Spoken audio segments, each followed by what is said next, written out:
L'éditorial du Figaro. Honteuse cabale par Yves Tréhard. 40 ans après le projet de loi Savary contre l'école libre, certains voudraient rallumer la guerre scolaire. Les propos de la nouvelle ministre de l'Éducation nationale contre l'absentéisme des enseignants du secteur public ont attisé les braises toujours chaudes sur ce sujet.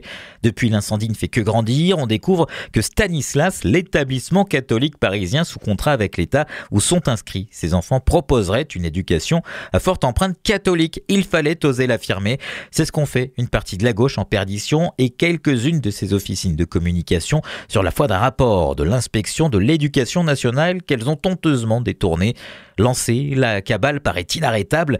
Jamais en retard d'une polémique, Anne Hidalgo a immédiatement décidé de suspendre la subvention de la ville de Paris à Stan, elle qui se montre par ailleurs tellement soucieuse de neutralité dans la sélection de ses généreux dons.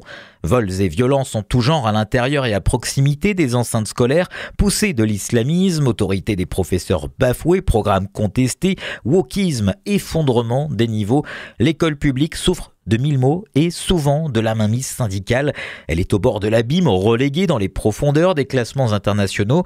Mais ce sont les méthodes d'un établissement catholique qui, comme d'autres, prône la discipline, impose des tenues décentes à ses élèves et vise l'excellence des résultats qui devraient inquiéter, même si elle n'est pas à l'abri de certaines dérives qui doivent être dénoncées.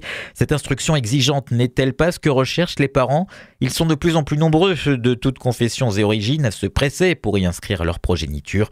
L'entreprise de démolition de l'école publique a commencé en 1968. La gauche, bientôt triomphante, était alors à l'œuvre. La faillite est aujourd'hui totale. Entre l'idéologie égalitariste et l'esprit Stan, le choix ne fait donc aucun doute.